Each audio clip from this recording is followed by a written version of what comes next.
Ganito ang eksena tuwing rush hour sa Metro Manila. Ito ang kalbaryo araw-araw ng mga pasahero. Sa sobrang traffic, mukhang may forever nga sa EDSA. At para raw maranasan at maintindihan ito ng kasalukuyang chairman ng MMDA, hinamon siya ng mga tao na subukang mag-commute. Kaya ngayong araw, sinamahan ko si Attorney Francis Tolentino na tugunan ang panawagang ito. Una, ang mag-boost sa EDSA. Magkano ang magiging sweldo mo ron? Sa isang daan po, 8 pesos sa amin. Commission. Ay, Sorry. kaya pala nagkakarerahan. Kaya nagagawa kayo ng pasahero, kuya. Sa isang daan, Po kami, sir. Ma'am, lingguan po. As in, sa ating liguhan, pero may commission pa. Yun na po yung pinaka-profit po. Ayun na yun. so sa isang daang piso, 8 piso sa inyo. Kaya mas maraming pasahero, mas maganda. Ayun.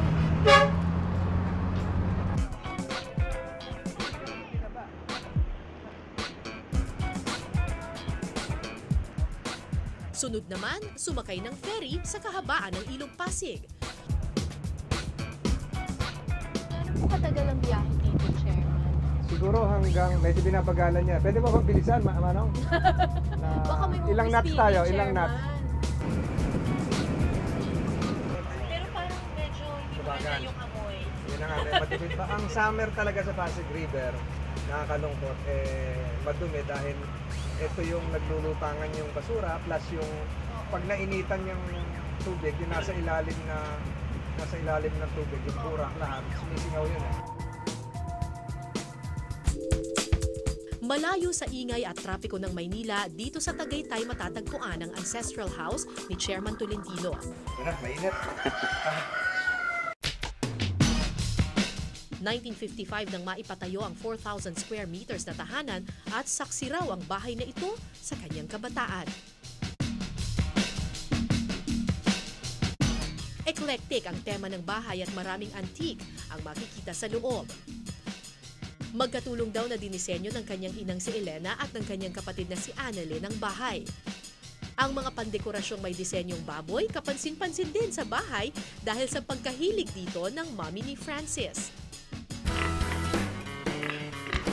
Yun yung sinasabi kong figure ba? Kaya ngayon buhay pa yan.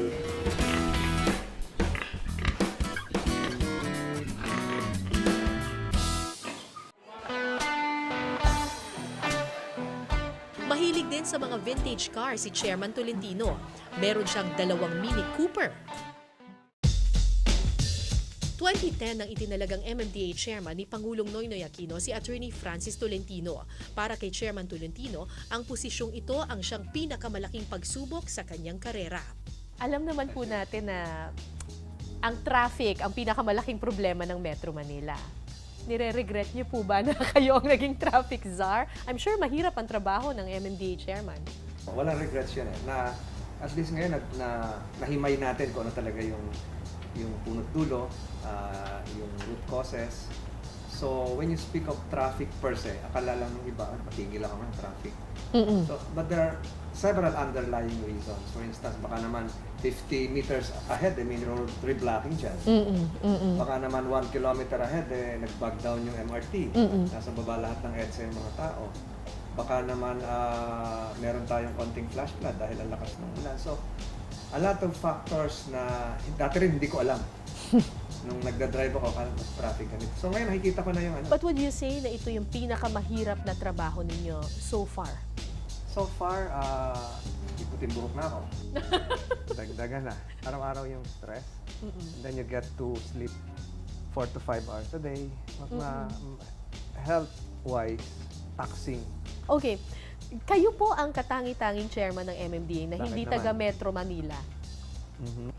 Advantage po ba yun o disadvantage na chairman po kayo ng MMDA pero hindi kayo taga Metro Manila, kayo po ay taga Tagaytay? Siguro yung looking back, modesty aside, yung naging advantage noon, wala akong kaaway na Metro Manila Mayor. Di ba? You've never heard a single incident na nag-away kami.